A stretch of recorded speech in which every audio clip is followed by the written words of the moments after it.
Nagsimula ang kwento sa ilang explorers na naglalakbay sa South Atlantic Ocean. Kasama sa kanilang barko ang isang meteorological officer na si David, na ang trabaho ay magbigay ng impormasyon tungkol sa kondisyon ng panahon. Papunta ang barko sa isang isla na nasa gitna ng karagatan. Ipinadala roon si David ng gobyerno para pag-aralan ang pagbabago ng klima sa lugar na iyon. Inutusan siyang manatili sa isla sa loob ng 1 taon upang mamolekta ng data bago bumalik sa kanilang bansa. Dahil dito, binigyan siya ng sapat na pagkain at mga gamit na tatagal sa buong panahong iyon. Matapos ang ilang araw ng paglalayag, sa wakas ay narating din nila ang isla. Bumaba sila gamit ang maliit na bangka, at pagdating nila sa lupa ay agad nilang napansin na walang katao-tao roon. Walang tao, walang hayop, kahit ibon ay wala silang nakita. Ang tanging naroon ay isang lighthouse at maliit na bahay. Ngunit pagpasok nila sa bahay, labis silang nabigla. Walang bakas ni Robert. Nagkalat ang mga gamit nito sa buong silid na para bang may nangyaring masama. Inisip ng kapitan at ni David na baka nasa lighthouse si Robert. Kaya agad silang pumunta roon, ngunit mas kakaiba pa ang kanilang natuklasan. Napapalibutan ang lighthouse ng matutulis na kahoy na tila sinadyang ilagay doon upang pigilan ang kahit sinong gustong pumasok. Paulit-ulit silang kumatok sa pinto ngunit walang sumasagot, kaya tuluyan nila itong binuksan. Pagpasok nila, isang lalaki na nagngangalang Groner ang kanilang nadatnan.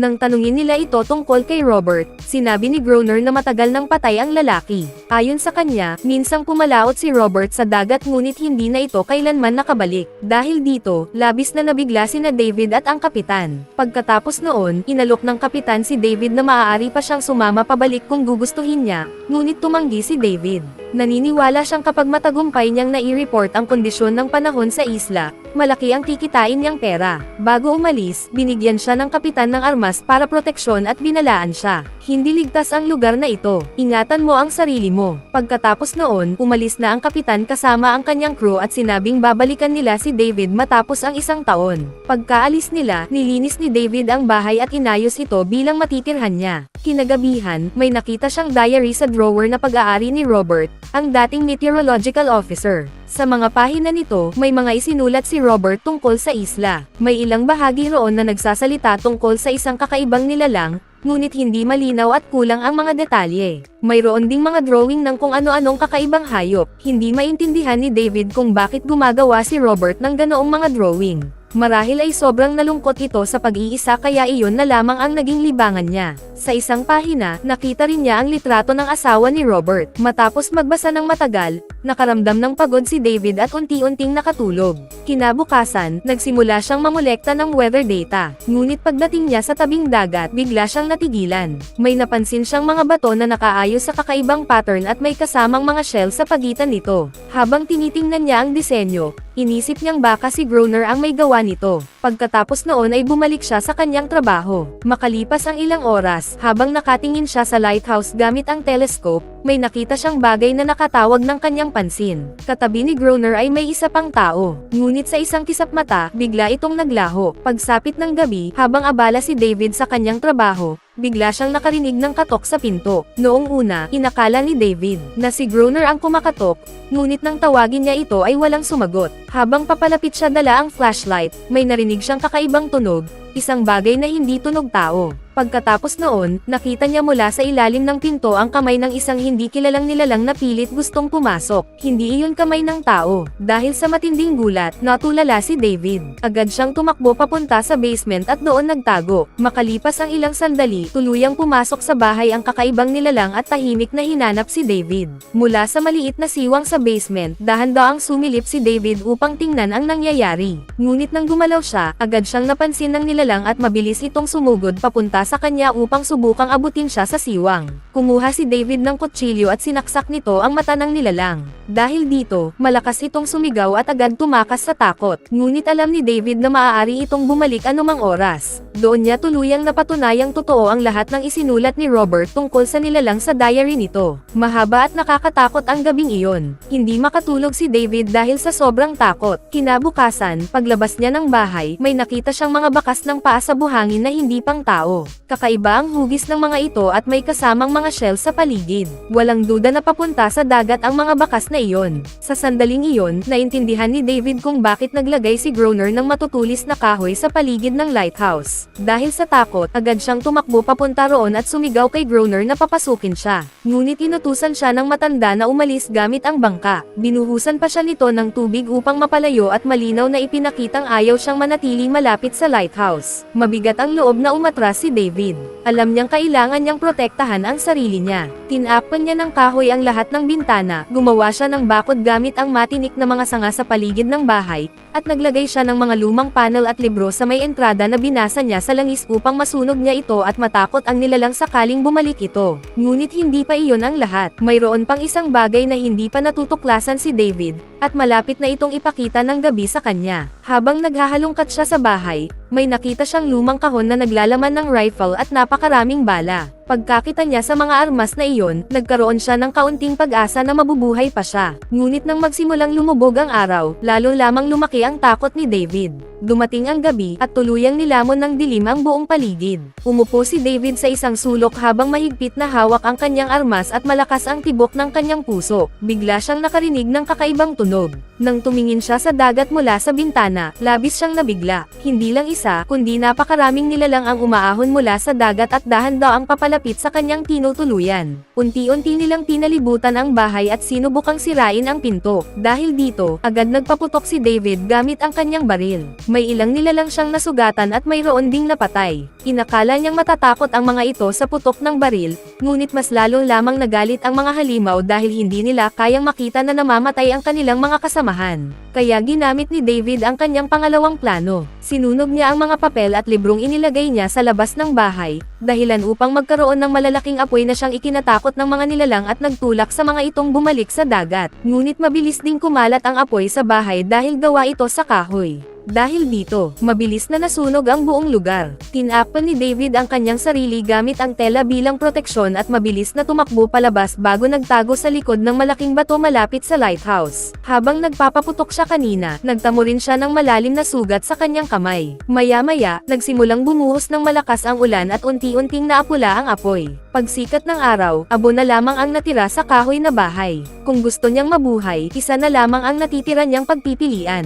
Ang magtago sa lighthouse. Kinuha niya ang kanyang rifle at nagtago sa pagitan ng mga bato habang hinihintay si Groner na lumabas upang kumuha ng tubig. Nang tuluyan itong lumabas, maingat siyang sumunod dito. Ngunit biglang may kakaibang nilalang malapit kay Groner na umatake kay David. Sa kabutihang palad, nagawa niya itong labanan. Papatayin na sana niya ito gamit ang kanyang baril, ngunit agad sumigaw si Groner. Hindi ko alaga iyon. Dahil dito, ibinaba ni David ang kanyang armas habang nagtataka. Pagkatapos noon, binigyan niya ng kondisyon si Groner. Kung gusto nitong mabuhay ang nilalang, kailangan siyang papasukin at payag ang manatili sa lighthouse. Kung hindi, papatayin niya ito. Napilitan namang pumayag si Groner dahil alam nitong may dalang pagkain at pulbere si David. Kaya pagsapit ng dapit hapon, bumalik silang dalawa sa lighthouse dala ang natitira nilang mga supply. Ngunit kinaumagahan, may napansin si David. Ang sugat niya sa kamay na dinilaan ng nilalang ay tuluyan ng gumaling.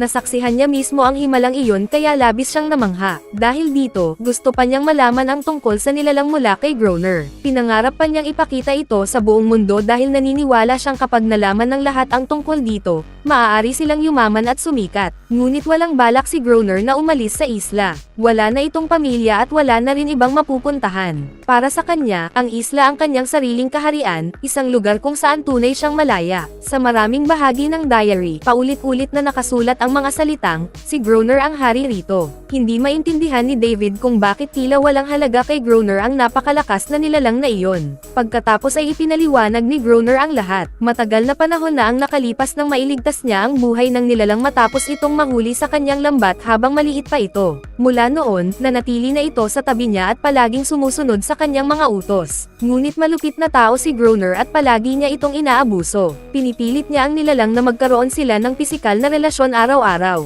At minsan, hindi na nakatiis ang nilalang kaya inatake siya nito. Bilang parusa, mas lalo niya itong pinahirapan hanggang sa tuluyan ng isipin ng nilalang na isa lamang siyang alipin nito. Pagkatapos noon, ipinaliwanag din ni Groner kung bakit gabi-gabing lumalabas mula sa dagat ang mga nilalang. Kinagabihan, binalaan niya si David na ihanda ang kanyang armas dahil maaaring umatake anumang oras ang mga nilalang. Binuksan din nila ang ilaw ng lighthouse. Hindi nagtagal, maraming nilalang ang umahan mula sa dagat at dumiretso papunta sa lighthouse. Walang tigil sa pagpapaputok si Groner, ngunit si David ay sobrang natakot kaya agad siyang pumasok sa loob ng lighthouse at nanatili lamang sa isang sulok na hindi makagalaw. Kalaunan ay nawalan pa siya ng malay. Magdamag na mag-isang nilabanan ni Groner ang mga nilalang. Kinabukasan, paggising ni David, nadatnan niyang galit na galit si Groner at basang-basa ito habang sinasabing kung gusto niyang manatiling buhay, kailangan niyang matutong lumaban at pumatay ng mga nilalang. Kung hindi, palalayasin siya nito sa lighthouse. Dahil wala siyang ibang pagpipilian, napilitan si David na sumunod.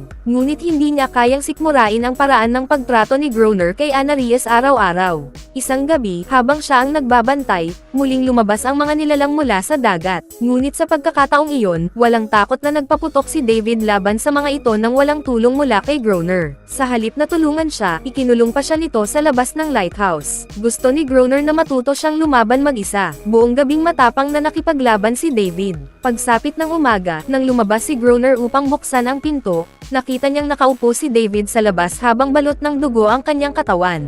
Ngunit mula noon, natuto na siyang harapin ang mga nilalang. Habang lumilipas ang panahon, gabi-gabi niyang nilalabanan ang mga nilalang habang sa araw naman ay ginagawa niya ang mga trabaho sa lighthouse. Unti-unting naging bilangguan niya ang isla. Palagi niyang iniisip kung kailan siya magiging malaya o kung makakatakas pa ba siya roon. Habang tumatagal, nagsimula siyang maawa kay Anarias. Nauunawaan niya ang sakit at matinding pag-iisa na nararamdaman nito dahil malayo ito sa sariling lahi. At marahil, ganoon din ang nararamdaman ni Anarias. Lumipas ang mga araw at napansin niyang mas bihira nang umatake ang mga nilalang.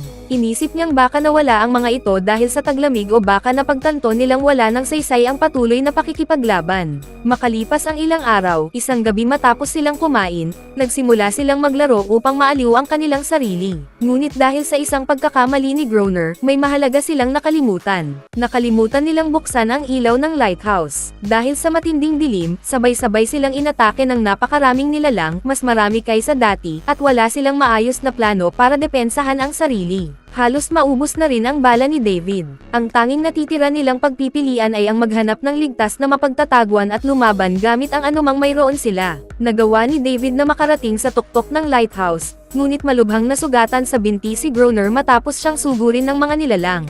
Mukhang iyon na ang katapusan nilang dalawa. Ngunit pagsikat ng araw, unti-unting iniwan ng mga nilalang ang lighthouse at bumalik sa dagat. Dahil sa matinding liwanag, sinubukan ni Anarias na pagalingin si Groner. Ngunit may mahalagang bagay na napagtanto si David. Hindi nila kayang manalo sa laban na iyon. Halos maubos na ang kanilang mga bala at kakaunti na lamang din ang kanilang pagkain.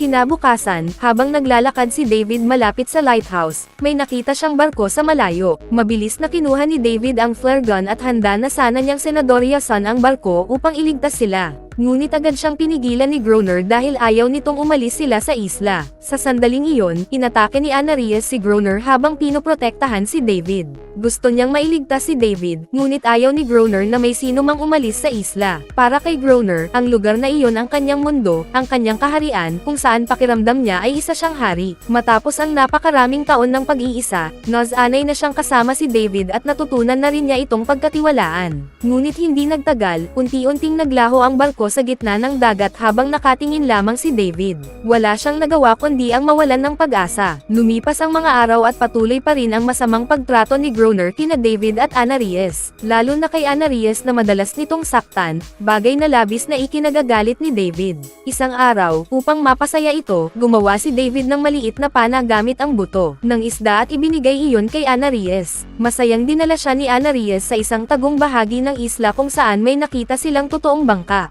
Nang tanungin ni David si Groner tungkol dito, inamin nitong matagal na niyang alam ang tungkol sa bangka. Ipinaliwanag niyang noon ay may ilang taong napadpad sa isla habang sinusubukang iligtas ang kanilang sarili, ngunit wala ni isa sa kanila ang nakaligtas. Lahat sila ay pinatay ng mga nilalang. Ang kanilang barko na puno ng mga bala at armas ay lumubog matapos tamaan ng malakas na bagyo malapit sa isla. Pagkarinig nito, may nabuo agad na plano sa isip ni David. Gamit ang diving suit, iminungkahi niyang may bumaba sa ilalim ng dagat kung saan lumubog ang barko upang maghanap ng mga bala o dinamita. Ngunit tumanggi si Groner dahil ayaw nitong ipagsapalaran iyon. Sa kabila ng pagtutol nito, determinado pa rin si David na subukan. Habang lumilipas ang mga araw, lalo pang naging malapit sina David at Ana Reyes. Unti-unti siyang nahulog dito at nabuo ang malalim na koneksyon sa pagitan nilang dalawa. Ngunit palihim silang pinagmamasdan ni Groner habang puno ng selos. Natakot siyang baka tuluyang agawin ni David si Ana Reyes mula sa kanya. Kinabukasan, pumayag si Groner sa plano, ngunit isa pala itong patibong. Pumayag siyang gamitin ni David ang diving suit at sumisid sa ilalim ng dagat upang kunin ang mga kahon ng dinamita. Ngunit ang tunay niyang balak ay manatili roon si David habang buhay. Isinuot ni David ang diving suit at unti-unting lumubog sa ilalim ng dagat, at ang bumungad sa kanya ay ang tuluyang pagkawasak ng lumubog na barko. Pagkatapos noon, nagawa ni David na makahanap ng mga kahon ng dinamita. Ngunit sa mismong sandaling iyon, may mga nilalang na biglang lumitaw. Dahil sa takot, natambo si David dahil sa bigat ng diving suit at hindi siya agad makagalaw. Wala rin siyang paraan upang humingi ng tulong kaya inakala niyang iyon na ang kanyang katapusan. Ngunit kalaunan ay napagtanto niyang dalawang batang nilalang lamang pala ang mga iyon. Sa kabila ng hirap, nagawa ni David na tanggalin ang mabigat na suit, makaahon mula sa dagat, at maiuwi ang ilang kahon ng dinamita. Ang plano nila ay maglagay ng mga pampasabog sa paligid ng lighthouse upang tuluyang mapatay ang mga nilalang sa susunod nilang pag-atake. Lumipas ang ilang buwan at dumating ang panahon ng taglamig. Ngunit biglang nawala ang mga nilalang nang magsimula ang winter, na para bang nalaman nila ang patibong kaya umatras muna ang mga ito. Naniwala si Groner na si Ana Reyes ang nagbabala sa mga nilalang kaya muli niya itong pinagmalupitan. Ngunit hindi iyon pinayagan ni David. Kalaunan, nakaisip sila ng panibagong plano. Iiwan nilang bukas ang pangunahing pinto ng lighthouse at kapag pumasok ang mga nilalang ay sa kanila pasasabugan ang lugar gamit ang dinamita. Pumwesto si David sa itaas ng lighthouse at inutusan si Ana Reyes na sumigaw upang tawagin ang mga nilalang. Nang marinig ng mga nilalang ang sigaw nito at makita ang bukas na pinto, hinakala nilang iyon na ang pagkakataon upang iligtas ang kanilang kasama at lusubin ang lighthouse. Ngunit isa lamang pala itong patibong. Sabay-sabay na umahan mula sa dagat ang napakaraming nilalang at mabilis na nagtungo papunta kay Ana Reyes. Agad nagpaputok si David upang protektahan ang sarili at nagawa niyang masugatan ang ilan sa mga ito habang pinasabog naman ni Groner ang dinamita. Ngunit pamalya ang unang pagsabog dahil nabuksan ni David ang koneksyon at hindi niya ito naisara agad. Sa pangalawang pagkakataon, tuluyan ng sumabog ang dinamita. Isang napakalakas na pagsabog ang yumanig sa buong isla at parehong nawalan. Nang malay sina David at Groner, kinabukasan, pagmulat nila ng mata, napansin nilang nawawala si Ana Reyes at kitang-kita ang matinding pinsala sa paligid. Nagkalat ang mga bangkay, wasak ang paligid dahil sa pagsabog, at kahit sugatan ay pilit pa ring pinapatay ni Groner ang mga nilalang na buhay pa. Sa gitna ng kaguluhan, may napansin si David na kwintas sa leeg ng isa sa mga nilalang. Nang tingnan niya ito ng mabuti, napagtanto niyang naghihirap ang nilalang. Doon siya nakaramdam ng matinding awa at naunawaan niyang ang mga nilalang na palagi niyang itinuring na mga halimaw ay mga buhay na nilalang din, katulad lamang ng mga tao, ngunit hindi lang kayang magsalita. Ngunit para kay Groner, walang halaga ang katotohanan iyon. Matapos ang araw na iyon, hindi na muling umatake ang mga nilalang. Gayunpaman, gabi-gabi ay maririnig ang tunog ng mga balyena mula sa dagat. Unti-unting naunawaan ni David ang laki ng karahasan at pinsalang dulot ng kanyang mga ginawa. Maraming pamilya ang nasira, maraming bata ang nawalan ng mga magulang, at lahat ng iyon ay nangyari dahil lamang sa isang hindi pagkakaunawaan na nauwi sa trahedya. Kinabukasan, nakita ni David ang ilang maliliit na nilalang sa dagat, ang mga naiwan ng ulila. Bilang simbolo ng pag-asa, gumawa siya ng bilog gamit ang mga bato sa tabing dagat at naglagay ng maliit na larwang bangka sa gitna nito, umaasang makikita iyon ni Ana Reyes at babalik siya. Ngunit lumipas ang maraming oras at hindi ito nagpakita. Kinabukasan, paggising niya, nadatnan niya si Groner na natutulog sa tabi ng ilang lumang gamit at isang litrato litrato. Nang tingnan niya ito, labis siyang nabigla. Ang babae sa litrato ay siya ring babaeng nakita niya sa diary ni Robert noong unang araw niya sa isla, at sa larawan ay kasama nito si Groner. Doon niya nalaman ang katotohanan. Si Robert na dumating sa isla isang taon na ang nakalipas, ay hindi pala namatay. Pinalitan lamang nito ang kanyang pagkakakilanlan at ngayon ay tinatawag na itong Groner. Kinagabihan, nang pumunta si David sa tabing dagat, napansin niyang nawawala na ang maliit na larwang bangka, at sa lugar nito ay may isang maliit na nilalang na may hawak na bangka sa kanyang mga kamay. Hindi na nagdalawang isip si David at agad siyang naghagis ng kahoy sa bonfire upang ipakita na kapayapaan lamang ang gusto niya at hindi pakikipaglaban. Hindi nagtagal, umahan si Anarias mula sa dagat kasama ang grupo ng mga nilalang.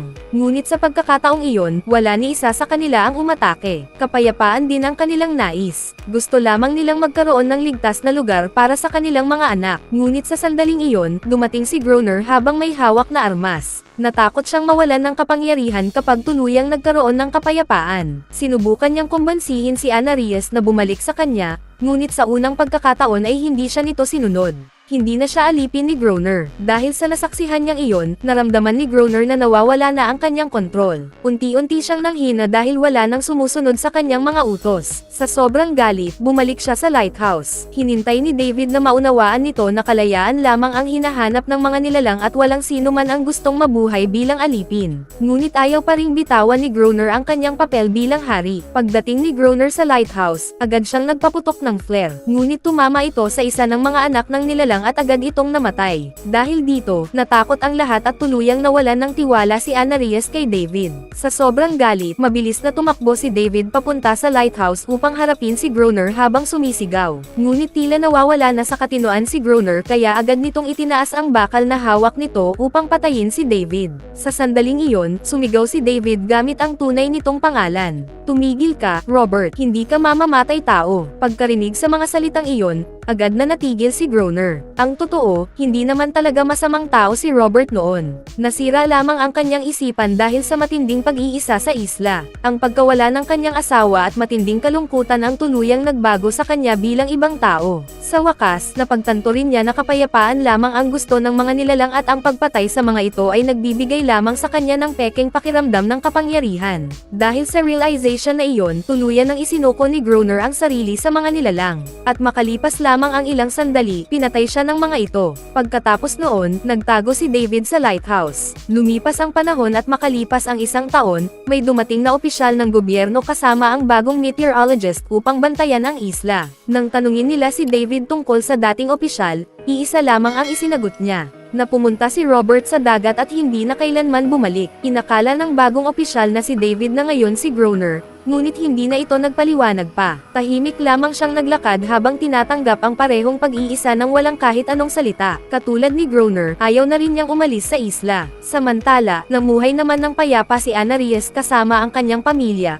malaya mula sa pang-aapi ng isang taong katulad ni Groner. Wala na silang kinatatakutan at maaari na silang mamuhay ng tahimik sa isla at sa dagat. Kaya, ano ang opinion nyo sa pelikulang ito? Iwanan sa comments sa ibaba. Bago tayo magtapos ay isa-shoutout muna natin si Wilfredo Bea, Efren Ramos, Aljon James AJ Potterhead, Donard de los Santos, Joshua Tobianosa, Paul, Naidan de la Cruz, JM Tabs from Sorsogon, Jonil Mampusti from Marinduque, Nadine Peregrino from Calamba, Laguna, at Rosalie Bernal from Bagong Silang, Caloocan City. Mag-subscribe na kung hindi ka pa nakasubscribe, pindutin na rin ang notification bell at like button para sa marami pang movie recap katulad nito, at mag-iwan ng comment down below.